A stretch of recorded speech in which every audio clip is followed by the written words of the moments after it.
Greetings and welcome, friends. So we have talked about, right, sine and cosine functions for a little while now.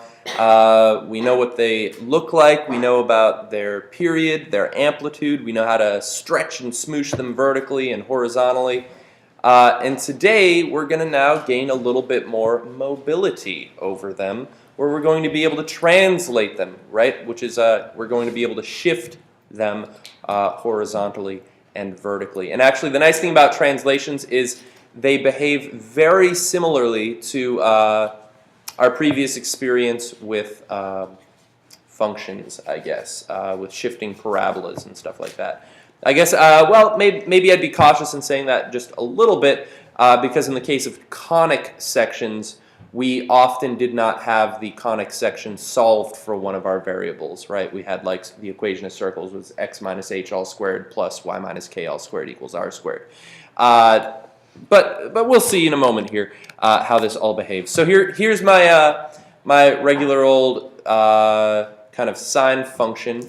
You can see I've got 1-ish values for a and b and 0-ish values for c and d. And we know that a is my stretch and smoosh vertical thing, right? Changes the amplitude of the function. And if I flip a to a negative number, it flips the graph upside down, right? So we know that. That's not bad. Let's see, there we are. And we know b is my horizontal stretch and smoosh, right? Changing the period of the graph, so we can have multiple repetitions of it all occurring there. So that's what B has done for us. Let's see if I can land that somewhere. That's good enough. Now, the easiest one to understand is D, where you'll perhaps be able to determine what happens here. What appears to be occurring? Yeah, it shifts up and down. When D is, say, positive 1, yeah, the midline is changing with it. Yeah, let me change the scale here just so we can see. So we can see that when D is a positive number, it shifts up a positive amount. When D is a negative number, it shifts down that same amount, right? So and we can see that the midline goes with it. Now, yes, bless you. Now I want to point out that so far, when D has been 0, our amplitude also kind of represented the max and min values, right? 3 and negative 3 there. However, let's say I've got like 2-ish for my amplitude. If I have an amplitude change and a vertical shift, notice that my maximum value is not 2 anymore. It's 2 plus the value of D. And my minimum value is, in fact, negative 2 plus the value of D, right? So this can change my max and min values, and my calculations for amplitude maybe I have to just be more aware of, sort of thing. So that's the value of D. That's not that difficult. Now C is the one that's counterintuitive. All right, this is affecting x directly. And if I have a positive value of C, it's counterintuitive. Which direction is it moving? Yeah, it's moving left, but we know that the positive x values are to the right. So it's kind of flip-flopped. And if I have a negative value of C, you can see that it shifts it to the right. So that's quite intriguing, and that's not actually all that uncommon. If we think about back in the days of Math 3, when we had parabolas in vertex form, y equals a parentheses x minus h all squared plus k, the k was our vertical shift, and that was in the same direction as the value of k. And the h was our horizontal shift, and it was actually in kind of the opposite direction of the number in the set of parentheses. And the reason that that happens is, let's say I have sine of x plus pi, for instance. All right, let's see if I can actually do a plus pi-ish here. 3.14-ish, that's good enough. So I've added pi and shifted it to the left pi units. The reason it shifts to the left, well, if you think about plain old sine of x, I like to think about where the 0 value was. Sine of 0 was 0, right? Is for where that was normally. But now if I have sine of x plus pi, when is x plus pi going to equal 0? It's going to equal 0 at negative pi. So even though I'm adding a value of pi here, all right, it's shifting it backwards a value of pi, because what plus pi would equal 0 that I'd be plugging into sine to get kind of my starting value would be negative pi, right? Negative pi plus pi is 0. So that's why it kind of ends up being the opposite situation there. Now, even more intriguing perhaps is that, let's see if I can set this up. What if I have a value of b, that's 2, right? So that has halved the period of this function. That's good enough. Now, watch what happens here. I'm going to shift this pi units, change this to 3.14, if I can. All right. And notice that here's my starting point. Notice it didn't shift over pi units to the left. It shifted over pi over 2 units to the left, right? So there's actually going to be a relationship with my horizontal shift between the value of b, which we've been referring to as k, I believe, and the value of c, which we're going to refer to as h when we use our own variable names. So, bunch of stuff going on. Let's jump right in and talk about this. So it turns out a horizontal shift is referred to as a phase shift for the trigonometric functions. Let's see, P does not look like an R.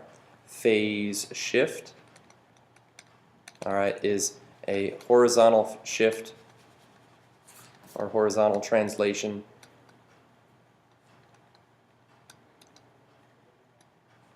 of a trig function.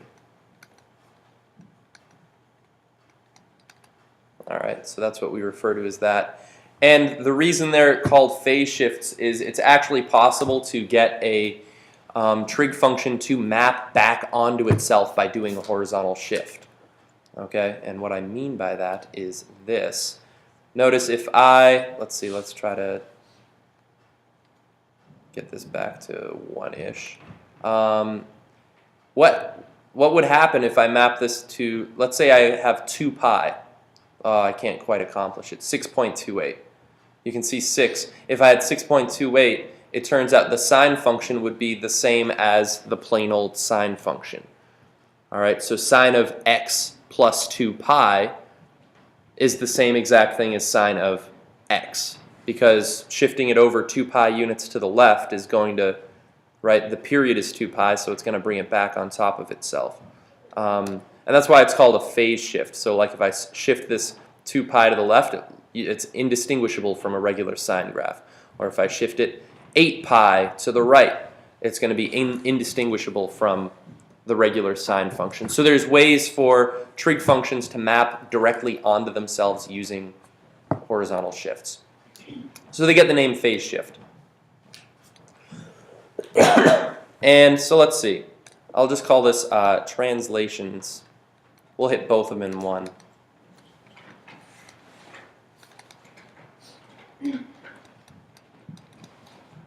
All right, so if I have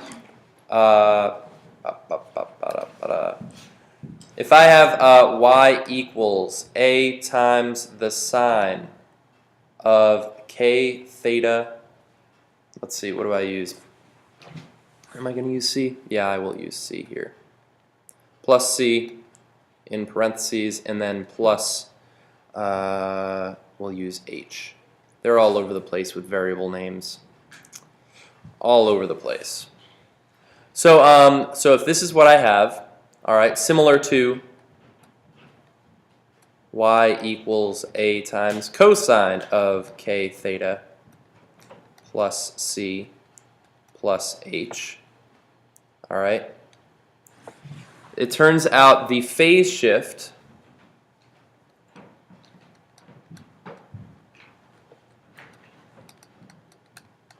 is negative c over k units.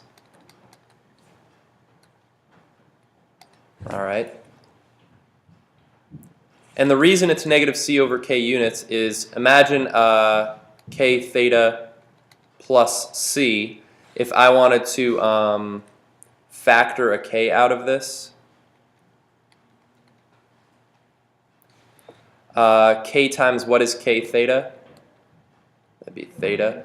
And k times what would be c? It would end up having to be c over k. All right, because do you agree that if I multiply this back in, the k's would cancel out here, and I'd get plain old c. All right, so the c over k is related to this value here, that the horizontal shift has to happen to the angle or the value of x, I guess. Yeah, I used theta here. It could be x, that's fine, whichever you like.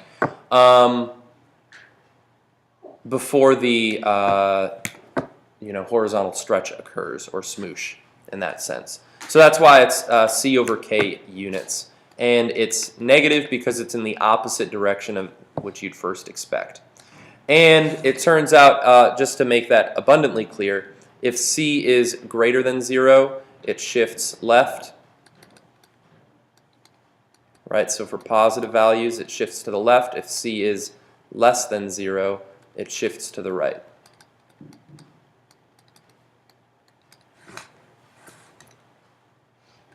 Okay, so that's for the phase shift or horizontal translation. The vertical shift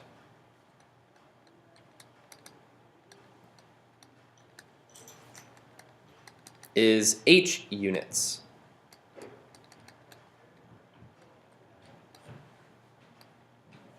And that is in the direction that you would suspect. So if h is positive, h greater than 0, shift up.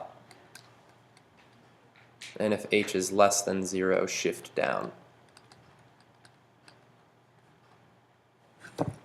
And as you guys had pointed out, h also changed the midline. All right, so the equation of the midline is actually y equals h. So when h is 0, like it has been in all of the graphs up to this point for us, we'd end up with the midline just being the x-axis, y equals 0.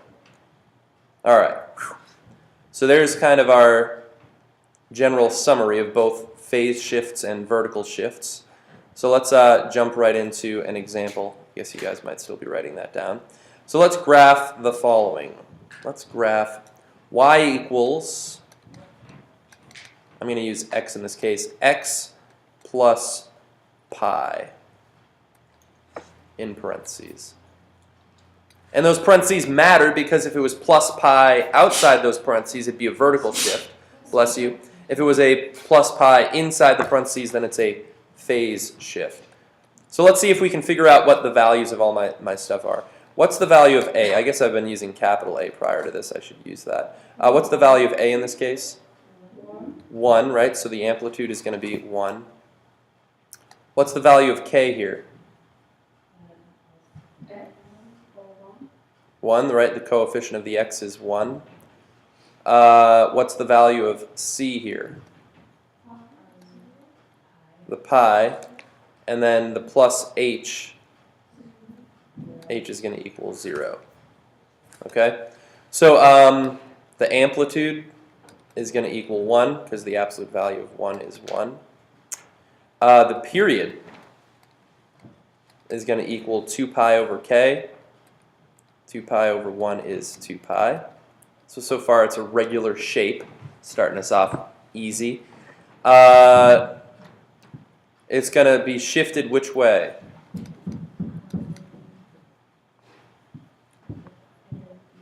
This is positive, so it's going to be in the opposite direction. It's going to shift. The fact that pi is on the inside of the parentheses will be horizontal. If it was on the outside, it would be vertical. All right, so horizontal shifts have to occur before the actual sine function takes effect, where vertical shifts occur after I've already evaluated all the stuff to do with the sine function. And how far to the left is it going to shift? Right, pi units. Right? And there's no vertical shift. What's the midline? Y equals 0. And actually, maybe I'll ask this too. What's the maximum value? It's going to be 1, because 0 plus 1 is 1, and the minimum value is -1. So that'll at least give me some guidance to determine what my scale should be for this, right? Sip of water. So let's graph this. So let's see. Vertically speaking, I have to go as high as 1 and as low as 1, right? Horizontally speaking, I'm actually going to have some of the negative x-axis here. Or it would be good to do that. And I actually like having the period, figuring all that stuff out before I do the phase shift. So the period was 2 pi here. All right. So this is the sine function. I'd expect the normal sine function to look something like this. So there's 2 pi. Half of that is pi. And half of that is pi over 2. And 3 pi over 2 is 3 pi over 2. So what I actually like to do sometimes is kind of get a rough sketch of what the pre-shifted graph would look like. And since this is sine, the pre-shifted one would have been this, this, this, this, and this, right? Is where it would have been before I did my horizontal shift, right? So let's see, how far over am I shifting it? Pi units. So let's see, let's label that. So pi units is this distance. Maybe I'm a little bit short over here, actually. I want to try to keep the scale a bit the same. So let's see, so here's negative pi. And negative pi over 2 would be somewhere around here. That might be worth knowing too.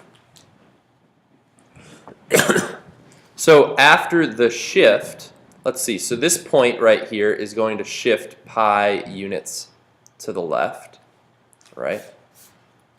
This point is going to shift pi units to the left, which is over here now. This point is pi units to the left. So I'm just replotting every point pi units to the left from where I was. And so my final resting place for this sine function is going to be this here.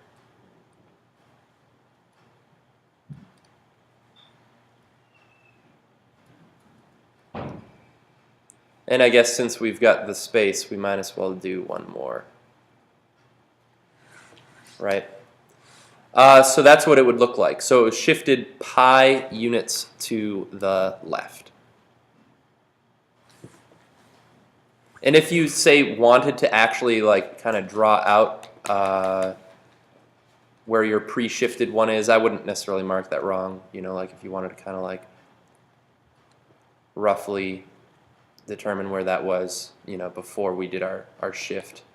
That's fine too, if you had drawn that in there, because sometimes that can be really helpful.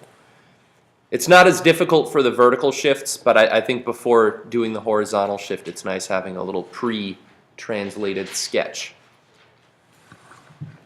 Right, so that's what we got, right? We're able to calculate all of those things. You can see that the maximum's there, the minimum's there.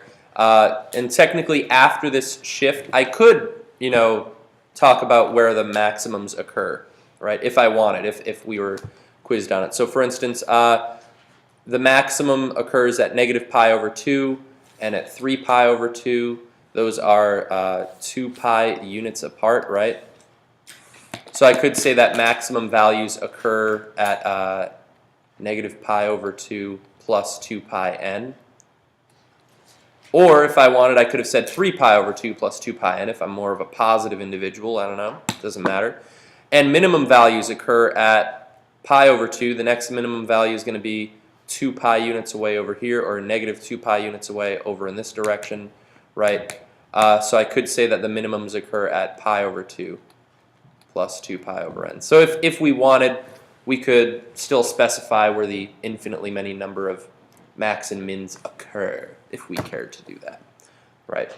But I don't think the book is often going to be asking you that. But I just figure we might as well pull together all of our information. All right, let's get another one in here. Yeah, I guess I could. Yeah, I think I could fit it here. We'll do it. So here's another example. Graph the following. Let's see. What if I have y equals cosine of 2 theta minus pi over 2. All right, so another, simply just doing a plain old phase shift. And then we'll do one last example where we do both. I don't think the vertical ones are as tough. So let's see. First of all, could you tell me what the value of A is? 1. What's the value of K? Yep. What's the value of C? Yeah, negative pi over 2. And the value of H is 0, right? The little plus 0 on the outside there, technically, right? If you want to think about it that way. So the amplitude for us is going to equal 1. The period, right? 2 pi divided by 2. 2 pi over k. So that's just pi is the period. Let's see, what else were we finding? How about the shift? It shifts to the right because it's the opposite of this sign. And the question is, how many units does it shift right? Well, it's going to be the opposite of C. All right, so that's positive pi over 2 divided by k.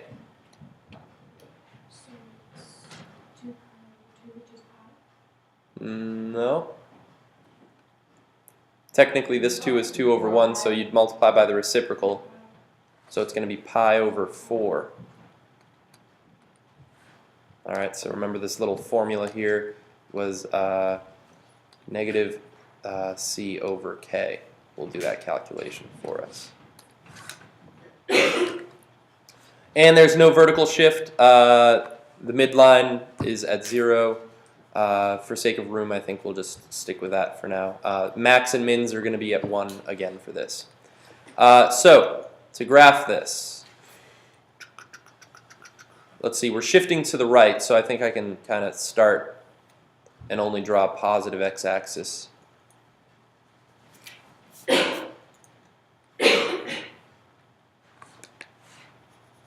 Right. And let's see, 1 full period occurs in pi units. I don't want, now I just want to point this out, I wouldn't want to mark pi over here. Why? Because, yeah, I'm shifting this way, and I'm going to go right off my graph. So let's put, maybe we'll even have enough space for 2 full cycles of it. Well, give myself a little bargaining room. I'm only shifting it by pi over 4, so it's I'm not going to need a lot of space, but that's fine. So let's see. So pi is my 1 full cycle. Half of that is pi over 2. Half of that is pi over 4. And 3 of those is 3 pi over 4. All right. So let's graph the regular cosine function before the shift. Cosine starts at its maximum. Oh, I didn't plot my 1 and negative 1. There we are. Much better. Cosine starts at its maximum normally. It goes down to 0, down to its minimum, up to 0, up to its minimum, right? So the cosine function would look something like this. All right, as the original, something to that effect. And we're shifting it pi over 4 units to the left. So, well, or sorry, to the right. So we're going to have to add some more tick marks on our axis. So let's see. I think 2 pi would land somewhere around there. So let's see, I'm adding by pi over 4. Pi would have been 4 pi's over 4. So this right here is 5 pi over 4. Right? Then 6 pi over 4 would reduce to 3 pi over 2. 7 pi over 4. and then 8 pi over 4 does in fact reduce to 2 pi. All right, so we've got that there. So we're going to shift, every point gets shifted pi over 4 this way, right? So that gets shifted there, that gets shifted there, that gets shifted there. And I'm just doing this phase shift. So now let's plot our final points.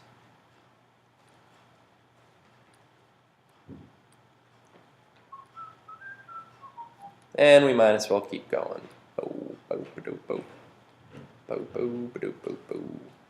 And I guess I could even plot this point down here if I wanted. We might as well. And now I'll just draw my awesome little curve.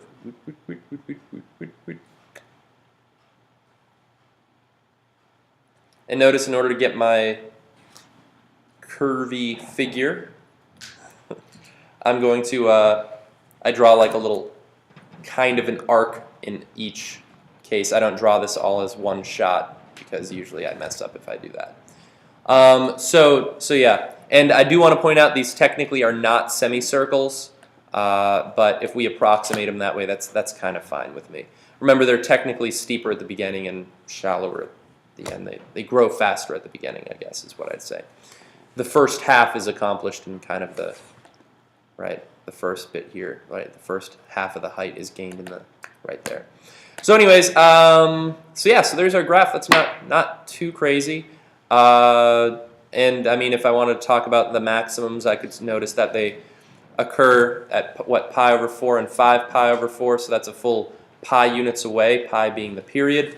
So you could say maximum is at 1 and occurs at pi over 4 plus pi n, right? Because every pi units after that, it's going to hit another maximum. And the minimums occur at -1 and hit every 3 pi over 4 plus pi n, because this is pi units away as well, right? So there we go. Let's get one more example done, and I think we'll call it.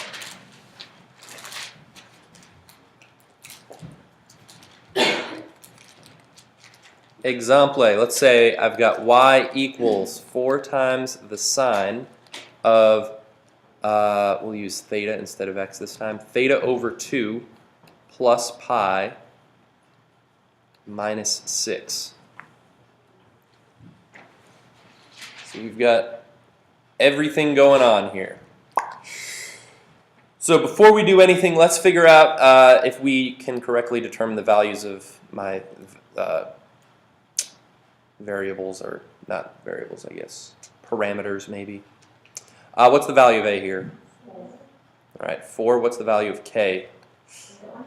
It's 1/2, because a half times theta would be theta over 2. Good call, good call. The value of c is pi. The value of k is, there's h. Man, I'm already off. -6. So let's see, amplitude. Absolute value of 4, which is 4. The period, 2 pi divided by 1/2. 4 pi. All right. Let's see. Let's do phase shift, horizontal shift. Which way am I going? And I'm shifting to the left. And it's going to be -c over k units. So negative pi over 1/2 units is going to be -2 pi units to the left. All right. My vertical shift. Which way am I going? Down. Down. And I'm going down -6 units, right? Let's see, how about the midline?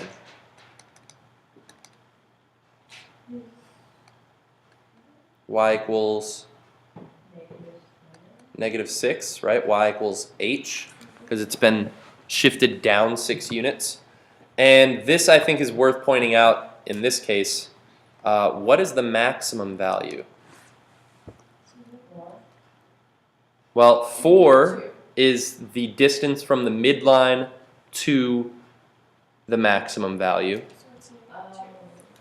So the maximum value is going to be 4 plus negative 6, the way it's been shifted, which is negative 2. All right, and the minimum value is going to be negative 4 plus negative 6, which should be negative 10. Is that right? And yet that's a total of 8 units apart, which is twice the amplitude. Okay, seems to work, seems to work. So let's see if we can figure this out. So the reason I like finding the max and min is that's going to tell me kind of where I should put my vertical scale.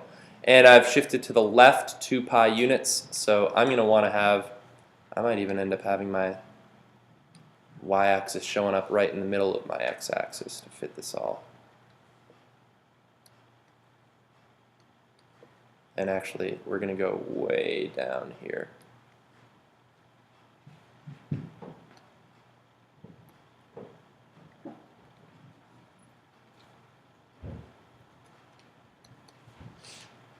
Count by 2s for that, just because I felt like it.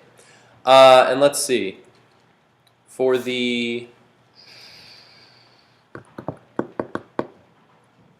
let's see, the period was 4 pi, right? And I'm shifted to the left, so I think I can go all the way over here for 4 pi, and I should be okay. Half of 4 pi is 2 pi. Half of 2 pi is 1 pi.